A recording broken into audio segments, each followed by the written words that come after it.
Hi guys, இன்றைக்கி நம்ம என்ன பார்க்க போகிறோம்னா VST power 12 advantage and disadvantage தான் பார்க்க போகிறோம். மேக்ஸிமம் இதில் அட்வான்டேஜ் தான் அதிகம். வீடியோவில் பார்க்குற விஎஸ்டி பவர் 12 வாங்கி 8 வருஷம் ஆகுது. இதனோட ப்ரைஸ் பார்த்தீங்கன்னா 80,000 ரூபா. இது ஒரு ஏக்கர் 3.5 மணி நேரத்தில் இது ஓட்டி முடிச்சிடலாம். இதனுடைய அட்வான்டேஜ் பார்த்தீங்கன்னா ஒரு ஏக்கர் 3 டைம் ஓட்டுறதுக்கு நமக்கு 16 லிட்டரு டீசல் இருந்தால் போதுமானதாக இருக்கும். டிராக்டர் வச்சு நம்ம உழுவும் போது ரொம்ப ஆழமாக உழுவாங்க.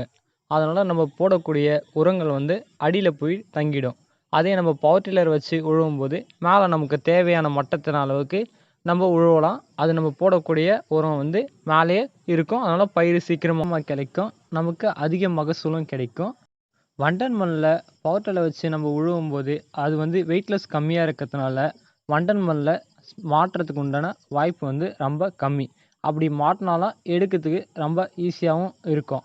அதே டிராக்டர் வண்டன் மண்ணுக்குள்ளே மாடிச்சுன்னா ரொம்ப டைம் வேஸ்ட் ஆகும். அதை எடுக்கிறதுக்கும் ரொம்ப கஷ்டப்படுவாங்க. இது அப்படியே கஷ்டப்பட வேண்டிய நமக்கு அவசியமே இல்லை. பவர் டில்லரை எல்லா வகையான மண்ணுலேயும் விழலாம். மேக்ஸிமம் புழுதிக்கு இது ரொம்ப பெஸ்ட்டானது. குறுகிய நிலப்பகுதி கல் இருக்கக்கூடிய பகுதியில் இதை வச்சு நம்ம விழலாம். இதை கண்ட்ரோல் பண்ணுறதுக்கும் ரொம்ப ஈஸியாக தான் இருக்கும். இதை யார் வேணாலும் ஓட்டலாம்.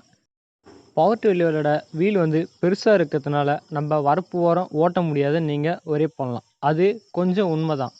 வரப்பு ஓரம் கண்டினியூவாக ஒரு 3 டைம் நம்ம சுற்றி வந்தாலே போதும். அப்படி இல்லைன்னா நம்ம மாட்டால் உழுவக்கூடிய ஏற்கலப்பியை பவர் டில்லர் சைடில் நம்ம ஃபிட் பண்ணிக்கலாம். பவர் டில்லரை எப்படி கண்ட்ரோல் பண்ணுறதுன்னு பார்க்கலாம். இதில் ஒரு கிளச் இருக்குது, அந்த லிவர் மாதிரி இருக்குங்களா, அதுதான் கிளச்சு. அண்ட் இதில் first gear, second gear, third gear, reverse gear, ரொட்டேட்டுக்கு ஃபஸ்ட்டு செகண்ட் இருக்குது. அண்டு இதில் முக்கியமான ஒரு விஷயம் இதில் ஒரு டாப் கியரும் இருக்குது. ஆக்சிலேட்டர் கொடுக்கறதுக்கு ஆக்சிலேட்டர் இருக்குது. இது இதனோட ஒயர் பார்த்திங்கன்னா இன்ஜினோட ஃப்ரண்ட்டில் இருக்கும். பவர் டில்லரோட ரொட்டேட்டர் பார்த்திங்கன்னா டிராக்டரோட ரொட்டேட்டர் போல தான் இருக்கும். இதை நாங்களே ஓனாக ரெடி பண்ணது. ஆனால் பவர் டில்லர் வரும்போது இது வேறு மாதிரி இருக்கும். நாங்கள் மாடுலேஷன் பண்ணி இந்த மாதிரி வச்சுருக்கோம். இதனோட ப்ரைஸ் பார்த்திங்கன்னா மேக்ஸிமம் ஒரு 4,500லேருந்து. Get ready to fight. Get ready to fight.